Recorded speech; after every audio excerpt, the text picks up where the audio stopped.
और नाव कुछ दूर चली और जाकर के बीच में डगमगाने लगी।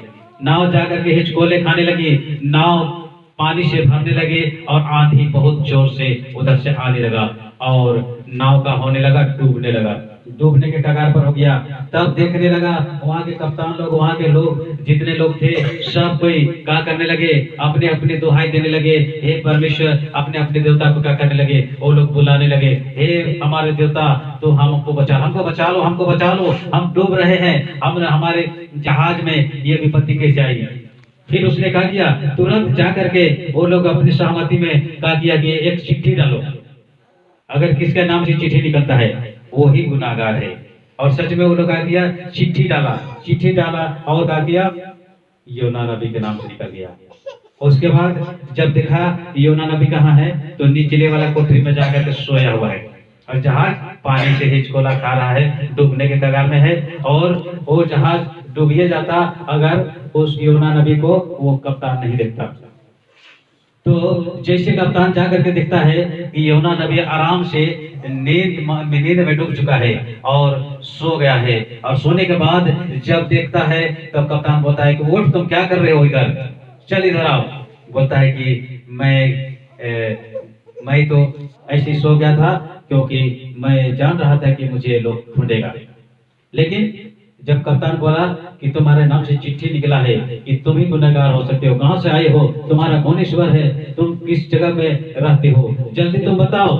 और जैसे वो पूछने लगे, कप्तान लोग पूछने लगे, तब योना बताया कि मेरे ही कारण से इस विपत्ति इस जहाज में आया है। हालेलुया। जैसे वो बोला तो वो लोग बोले तो तेरे साथ मैं क्या करूं।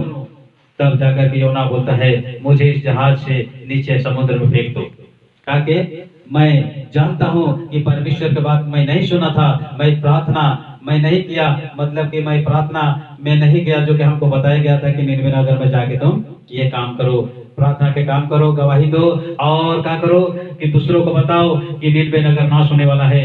लेकिन मैं क्या किया, मैं सीधे तर्शीश के जहाज में चढ़ गया, इसी कारण से आज आप लोग के जहाज में विपत्ति आया। लेकिन जानते हैं जैसे योना नबी को लोग क्या किया, पकड़ के पानी में फेंक दिया। जैसे फेंक दिया, फेंकने के बाद जब योना चला गया, पानी समुद्र में चला गया और जहाज थम गया और जहाज में सारा विपत्ति वहां का चला गया और वो लोग निकल गए। हालेलुया। लेकिन जब योना नबी को तो फेंक दिया जहाज से नीचे, और जैसे नीचे गिरा और डूबने लगा होगा और चिल्लाने लगा होगा कि इतना बड़ा बीच समुद्र में हमको फेंक दिया गया है, अब मैं क्या करूंगा, किधर जाऊंगा, कहीं पर किनारा नहीं दिखता होगा। और उसी समय जरूर मन में सोचा होगा, हे परमेश्वर, मैं तो बहुत भूल किया हूँ प्रभु कि तेरे बात नहीं सुना परमेश्वर, इस कारण से पिता परमेश्वर मुझे बचा ले। हे मेरे खुदा परमेश्वर, मैं डूब जाऊंगा, मुझे कोई भी चीज खा जाएगा, अजगर खा जा सकता है, एनाकोंडा खा सकता है, सांप खा सकता है और मगरमच्छ भी खा सकता है। लेकिन वही मगरमच्छ का मन को परमेश्वर बदल दिया। हालेलुया। और जैसे आया और योना नबी को लील दिया। हालेलुया। और जैसे वो मछली के पेट में चला गया, मगरमच्छ के पेट में चला गया, और जाने के बाद वहां पर क्या करने लगा, 3 दिन और 3 रात पानी के नीचे रहा। हालेलुया। 3 दिन और 3 रात वहां कहा रहा, मछली के प्रार्थना करने लगा।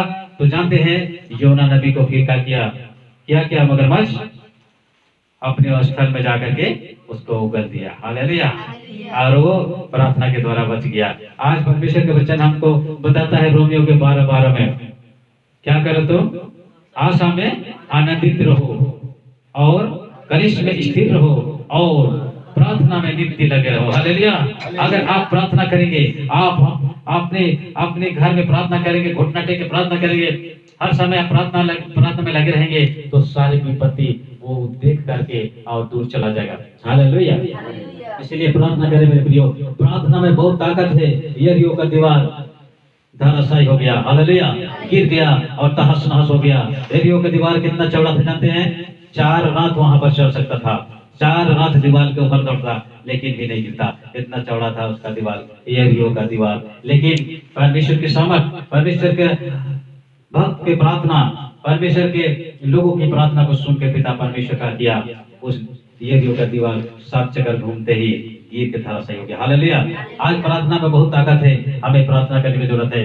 हमें प्रार्थना को कभी नहीं चुराना है, प्रार्थना का समय निकालना है। प्रार्थना हम करेंगे, हमें शक्ति और सामर्थ परमेश्वर देते जाएगा। हालेलुया। और हम क्या करेंगे, आगे बढ़ेंगे और हमारे जीवन में परमेश्वर कार्य करेगा।